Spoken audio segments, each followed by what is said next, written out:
High বন্ধুরা, সবাই কেমন আছো?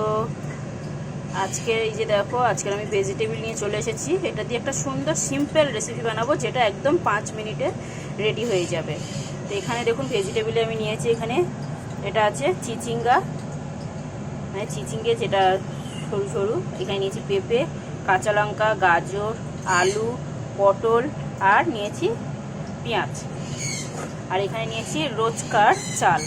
আমি একটু জল দিয়ে, হালকা একদম সামান্য জল দিয়ে আধা ঘন্টা আগে ভিজিয়ে রেখেছিলাম। এটা রোজকার ভাতের চাল, কিন্তু দারুণ টেস্টি। এটা পোলাও চাল নিলেও হবে। আর এখানে আমি বসিয়ে দিয়েছি প্রেসার কুকার। ডাইরেক্ট প্রেসার কুকারে এই রাইসটা আমি বানাবো। এই রাইসটা খুবই সুস্বাদু কিন্তু হেলদি।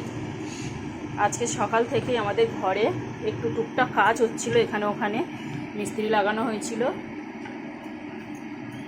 তো তার জন্য ভালো করে রান্নাবান্না কিছু হয়নি, আর ভীষণ টায়ার্ড আমরা, তাই কিচ্ছু রান্না করছি না।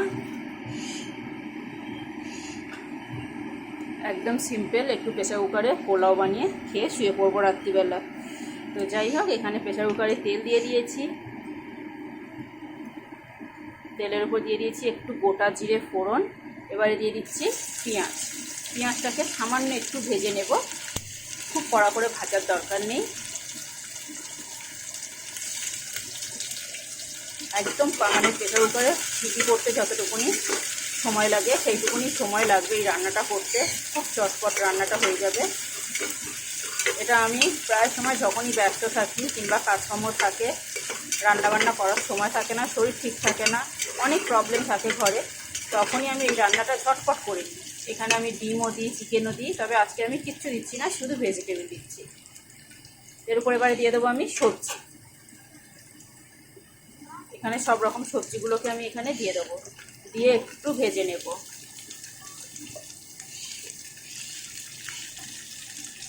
এখানে কাঁচা লঙ্কা, সবজি সব দিয়ে দিলাম, দিয়ে 2 মিনিট একটু নাড়াচাড়া করে নেব। এখানে দেখুন সবজিটাকে আমি একটু নাড়াচাড়া করে ভেজে নিয়েছি, সবজির কাঁচা ভাবটা চলে গেছে।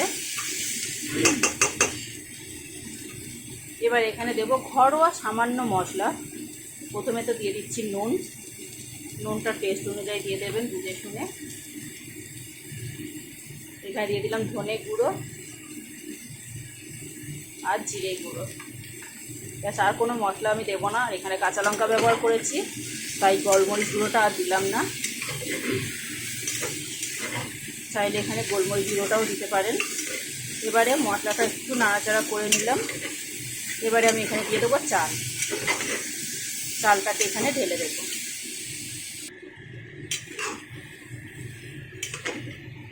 এখানে আমি চালটাকে দিয়ে একটুখানি সবজির সাথে নেড়ে চেড়ে দিয়েছি। এই যে একদম সাদা পোলাও হবে, মানে রাইস হবে পোলাও মতো।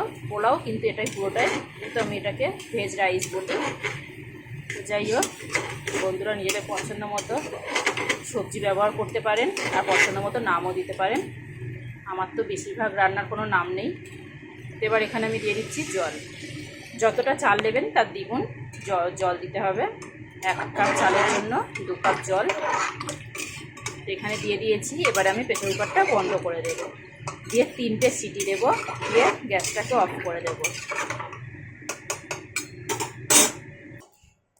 এই যে বন্ধুরা, এবার প্রেসার কুকারটা আমি খুলছি। গরম।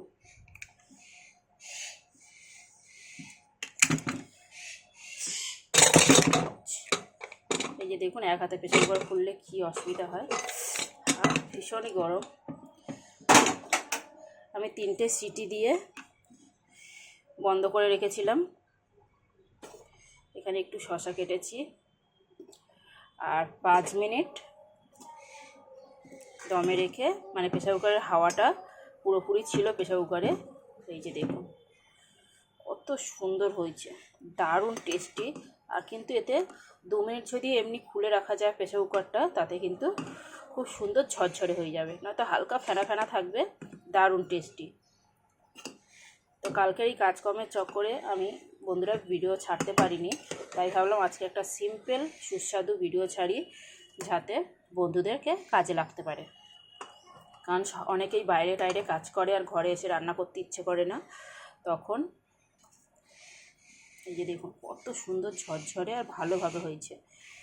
এবারে ঘি কিংবা মাখন বাটার দিয়ে বাচ্চাদেরকে সার্ভ করুন, বয়স্কদের সার্ভ করুন, নিজেরা খান। তো চলুন গরম গরম আমি বের করে নিলাম, আমার ছেলেটাকে খাইয়ে দিই। তো আজকের ভিডিও কেমন লাগলো বন্ধুরা? আজকে একটু ভিডিওটা ছাড়তে দেরি হয়ে গেছে, তাই ভাবলাম একটু টাটকা টাটকা ভিডিও ছাড়বো বলেই আজকে একটু দেরি হলো। তো টাটা বন্ধুরা, ভিডিওটা কেমন লাগলো জানাতে ভুলবেন না।